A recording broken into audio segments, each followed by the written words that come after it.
আসসালামু আলাইকুম। আপনারা সবাই জানেন যে আওয়ামী লীগ গত দেড় দশকের বেশি সময় ধরে পুলিশকে যেভাবে দলীয়করণ করেছে, এই দলীয়করণের ফলশ্রুতিতে আজকে আমরা জুলাই গণঅভ্যুত্থানে পুলিশের বিতর্কিত কর্মকাণ্ডগুলো আমরা দেখতে পেয়েছি। এবং শুধুমাত্র ক্ষমতায় টিকে থাকার জন্য হাসিনা এবং আওয়ামী লীগ পুলিশকে লাঠিয়াল বাহিনী হিসেবে, পুলিশকে স্ট্রিট সোলজার্স হিসাবে রাস্তায় নামিয়ে দিয়েছে এবং ছাত্র নাগরিকের উপরে নারকীয় হত্যাকাণ্ড চালিয়েছে। এবং এই যে পুলিশের এই বিতর্কিত ভূমিকাটির কারণে আজকে আস্থার সংকটে সমগ্র পুলিশ বাহিনী পড়েছে। এবং আপনারা আরও জানেন যে গুটি কয়েক ছাত্রলীগের যে ক্যাডারদেরকে আওয়ামী লীগ নিয়োগ দিয়েছিল পুলিশে, সেই সব ছাত্রলীগের গুটি কয়েক পুলিশ সদস্যের ব্যক্তিস্বার্থের কারণে সমগ্র পুলিশ বাহিনী কিন্তু এই আওয়ামী লীগের দলদাস হিসেবে গত দীর্ঘ দেড় দশকের বেশি সময় ধরে আওয়ামী নির্যাতন, নিপীড়ন, গুম, খুন, হত্যার সাথে জড়িত হতে বাধ্য হয়েছে। এবং আপনারা জানেন যে আমরা বারবার করে বলছি যে সব পুলিশ অফিসারই কিন্তু বেনজির কিংবা হারুন নয়, আমাদের সব পুলিশ অফিসার কিন্তু এমন নয়। সেই জায়গা থেকে এই জুলাই গণঅভ্যুত্থান পরবর্তী সময়ে এটি পুলিশের দায়িত্ব। মানুষের অনাস্থা তারা মানুষের অনাস্থার কারণ হয়েছে। এখন তাদেরকে কাজের মধ্য দিয়ে প্রমাণ করতে হবে তারা ছাত্র নাগরিকের পুলিশ এবং ছাত্র জনতার পুলিশ। ছাত্র নাগরিকের তারা গত 15 বছরের বিতর্কিত কর্মকাণ্ডের কারণে পুলিশের সাথে মানুষের একটি দূরত্ব তৈরি হয়েছে, ছাত্র নাগরিকের দূরত্ব তৈরি হয়েছে। এখন পুলিশ দায়িত্ব নিয়ে এটিকে সংশোধন করতে হবে। পুলিশ দায়িত্ব নিয়ে ছাত্র নাগরিকের সাথে পুলিশ তার যে বিতর্কিত কর্মকাণ্ডগুলোর সেগুলোর উত্তরণ ঘটাতে হবে। সেজন্য পুলিশ যে কাজটি করতে হবে সেটি মানুষের আস্থা অর্জনের জন্য পুলিশের মধ্যে যে মেন্টালিটি তৈরি হয়েছে। আজকে আমরা দেখেছি বেনজিরকে বক্তব্য দিয়েছে যে 90% পুলিশ আওয়ামী লীগের পুলিশ। মানুষের আস্থা অর্জনে আপনাদেরকে এটি নিশ্চিত করতে হবে যে এই ফেসিবাদী আওয়ামী লীগ দীর্ঘ দেড় দশকের বেশি সময় ধরে মানুষের মানবিক মর্যাদা নষ্ট করেছে, মানুষকে যে ন্যূনতম যে হিউম্যান ডিগনিটি রয়েছে সেটিরও স্বীকৃতি দেয়নি। সেই জায়গা থেকে আপনারা এটি নিশ্চিত করতে হবে যে আওয়ামী লীগ যে ধরনের বিচার বহির্ভূত হত্যাকাণ্ড আপনাদেরকে সাথে জড়িয়ে সেখানে আওয়ামী লীগ প্রতিষ্ঠিত করেছে, সেই জায়গায় আপনারা আওয়ামী লীগের বিচার প্রক্রিয়াতে আওয়ামী লীগকে গ্রেফতার করার মধ্য দিয়ে এবং আওয়ামী লীগকে প্রতিহত করার মধ্য দিয়ে আওয়ামী লীগকে আপনারা যদি গ্রেফতার করেন, আওয়ামী লীগের যেই আইন বহির্ভূত বিধি বহির্ভূত যে ধরনের কার্যক্রমগুলো রয়েছে সেই কার্যক্রমগুলোতে আপনারা ছাত্র নাগরিকের সাথে নিয়ে আপনারা আইন শৃঙ্খলা পরিস্থিতি স্বাভাবিক করার ক্ষেত্রে আপনারা দৃশ্যমান ভূমিকা রাখেন, তাহলেই ছাত্র নাগরিকের যেই আস্থাটি রয়েছে সেই আস্থাটি ফিরে আসবে। আমরা আবারও বলছি, আমরা পুলিশকে প্রতিহিংসার কোনো প্রতীক বানাতে চাই না। আওয়ামী লীগ আপনাদেরকে ছাত্র নাগরিকের বিরুদ্ধে সমগ্র পুলিশকে ছাত্র নাগরিকের বিরুদ্ধে দাঁড় করিয়ে দিয়েছে। সুতরাং এটি এখন আপনাদের কাজ যে আপনারা ছাত্র নাগরিকের যে প্রত্যাশার প্রতিফলন আপনাদের কাজের মধ্য দিয়ে ঘটাবেন। আমরা আমাদের জায়গা থেকে আপনাদেরকে সহযোগিতা করব। আপনারা যদি মনে করে থাকেন ছাত্র নাগরিকের আপনাদের কাজে সহযোগিতা করতে পারে, আমরা সামাজিকভাবে আপনাদের কাজে আমরা সহযোগিতা করব। অন্যদিকে বাংলাদেশ সেনাবাহিনী আমাদের 5ই অগাস্টে যে তাৎপর্যপূর্ণ ভূমিকা রেখেছে, সেই তাৎপর্যপূর্ণ ভূমিকা রাখার জন্য বাংলাদেশ সেনাবাহিনীর যে অবদান সেটি ইতিহাসে সবসময় আমরা শ্রদ্ধার সাথে স্মরণ করব। কিন্তু 5ই অগাস্টে আমাদের সেনাবাহিনীর যিনি প্রধান রয়েছেন সর্বজন শ্রদ্ধেয় জেনারেল ওয়াকার সাহেব বলেছিলেন যে দেশের পরবর্তী আইন শৃঙ্খলার যে পরিস্থিতি স্বাভাবিকীকরণের ক্ষেত্রে ওনারা গুরুত্বপূর্ণ ভূমিকা রাখবেন। এবং সেনাবাহিনীকে ম্যাজিস্ট্রেসি পাওয়ার দেওয়া সত্ত্বেও আমরা ফিল্ড লেভেলে দৃশ্যমান এটির প্রয়োগ দেখছি না। এবং আইন শৃঙ্খলার পরিণতি যদি ক্রমশ অবনতি হতে থাকে তাহলে আমরা যে ডেমোক্রেটিক ট্রান্সফরমেশনের বিষয়টি ভাবছি, ডেমোক্রেটিক ট্রান্সফরমেশনের অপেক্ষায় রয়েছি। আমরা রিফরমেশনের মধ্য দিয়ে আমাদের গণতন্ত্রের পথে যে আমরা উত্তরণের দিকে যাচ্ছি সেটি আমাদের ব্যাহত হবে।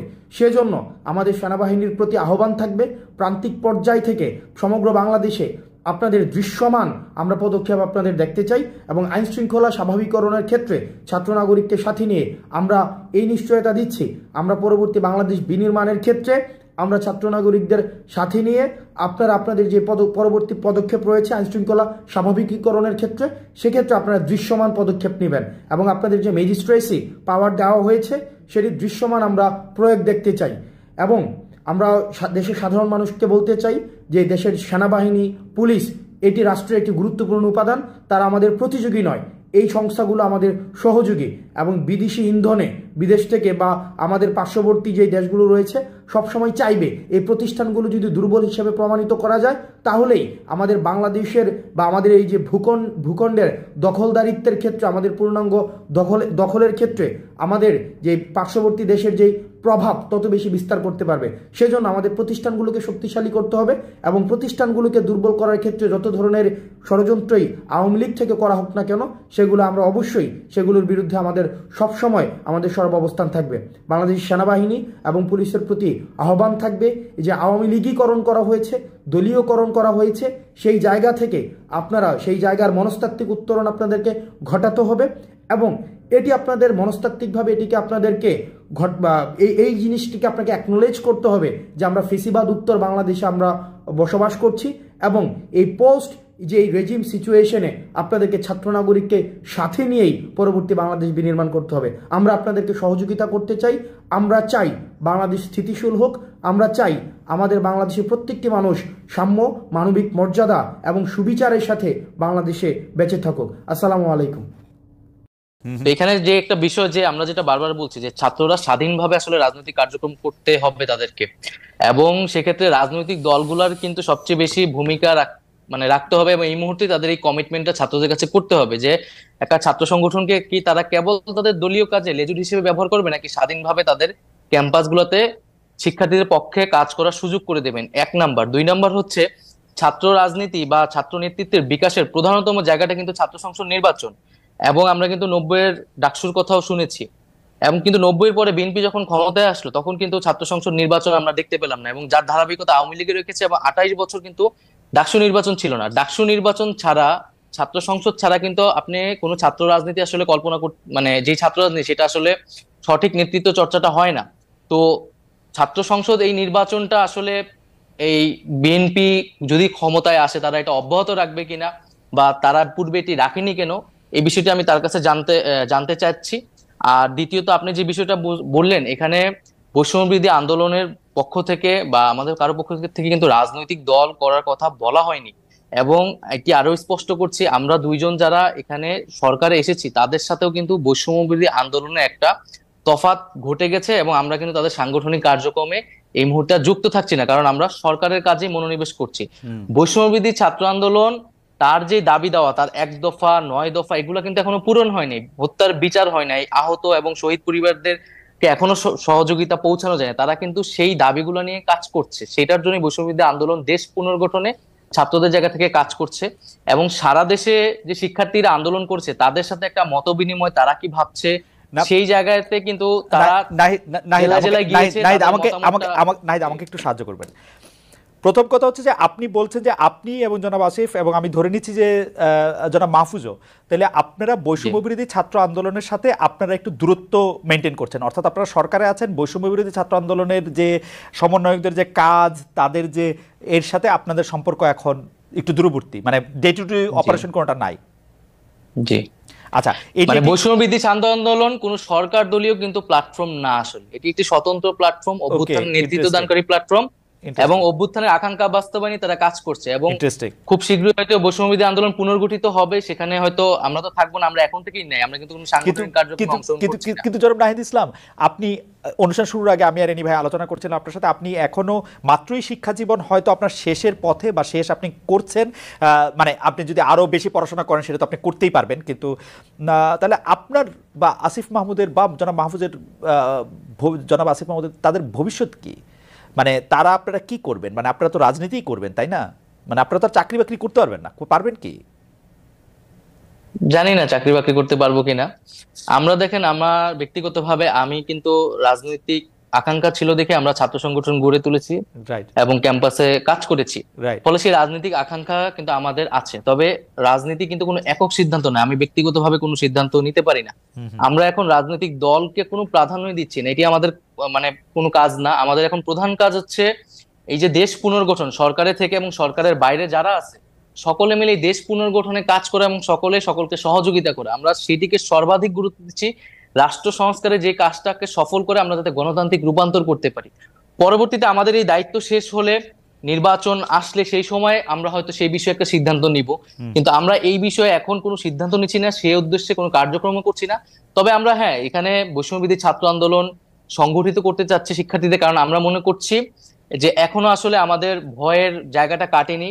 গণ অভ্যুত্থানকে রক্ষা করার জন্য হলেও এবং তার আকাঙ্ক্ষা বাস্তবায়নের জন্য হলেও শিক্ষার্থীদের মধ্যে সেই সাংগঠনিক জায়গাটা থাকা দরকার। নাই, এ ব্যাপারে আমার কৌতূহল আসলে একটু বেশি, সেজন্য আমি একটু জানতে চাচ্ছি যে সত্যি আমি যদি মানে I can feel for you, যে ধরেন আমি এখন আসছি, এখন এটা 1 বছর থাকবো, 2 বছর থাকবো, 3 বছর থাকবো সরকারের জন্য, সেটা আমি জানি না। আমি এখন যেখানে আসছি, আমি যদি এখন রাজনীতি না করি, আমাকে আসলে চাকরি করতে হবে, কারণ আমার বিশ্বাস বৈষম্য বিরোধী ছাত্র আন্দোলনের সঙ্গে আপনারা যারা ছিলেন তারা এমন কোনো দুর্নীতির সঙ্গে সম্পৃক্ত হবেন না যে আপনারা 1 বছর 2 বছর সরকারের থেকে এত টাকা আপনাদের হবে যে আপনাদের সারা জীবন আর কিছু না করলে হবে। আপনাদের আসলে আপনি আমি যারা একই ধরনের পরিবার থেকে আসছি, আমাদের আসলে পরিবারটি বয়ে নিয়ে যাওয়ার জন্য আমাদের কাজ করতে হবে কোনো না কোনো কাজের সাথে। সেটা আপনি কীভাবে করবেন মনে করেন যে, বা আপনার পরিকল্পনাটা কি আসলে, মানে এটা তো আপনাকে ভাবতে হবে, মানে আপনি কি ভাবছেন সেরকম? কারণ আপনি যদি এখন চাকরি নাই এবং ভাবার সময়ও পাচ্ছি না আসলে, রাইট। কিন্তু যেটা ধরেন আপনি রাজনৈতিক দল কিন্তু এত সহজ কথা না। রাজনৈতিক কিছু মানুষ জড়ো হইলে এটা রাজনৈতিক দল হয়ে যায় না। সেটার জন্য আদর্শ লাগে, সেটার জন্য সংগঠন লাগে এবং কর্মসূচি লাগে। এখন আমাদের কাছে কিন্তু সেই সময়টা নাই যে আমরা একটা রাজনৈতিক দলের পিছিয়ে আসলে গড়ে তোলার জন্য সময়টা দিব। আমরা আসলে গভর্নমেন্টে আছি, আপনি পরিস্থিতি বুঝতেছেন আমাদের এই সময়টা কতটা পরিশ্রম করা লাগতেছে, এবং আমরা যেই প্রতিশ্রুতি নিয়ে এসেছি, আমরা কিন্তু একক সিদ্ধান্তে ব্যক্তিগত জায়গা থেকে আসি নাই। মানুষের কাছে কিন্তু আমাদের জবাবদিহিতা করতে হবে যে তাদের আকাঙ্ক্ষাটা আমরা বাস্তবায়ন করতে পারছি কিনা, বা আমরা আমাদের ভূমিকাটা পালন করতে পারছি কিনা। তো সেইটাই আমাদের সবচেয়ে বেশি মনোযোগ, আমরা সেই কাজটা সম্পূর্ণ করতে চাই। তারপরে আমরা আমাদের ব্যক্তিগত, দলীয়, রাজনৈতিক সেই বিষয়গুলো নিয়ে আমরা ভাববো। আচ্ছা, আমার শুভেচ্ছা এবং শুভকামনা থাকলো আপনাদের প্রতি। আমি একটু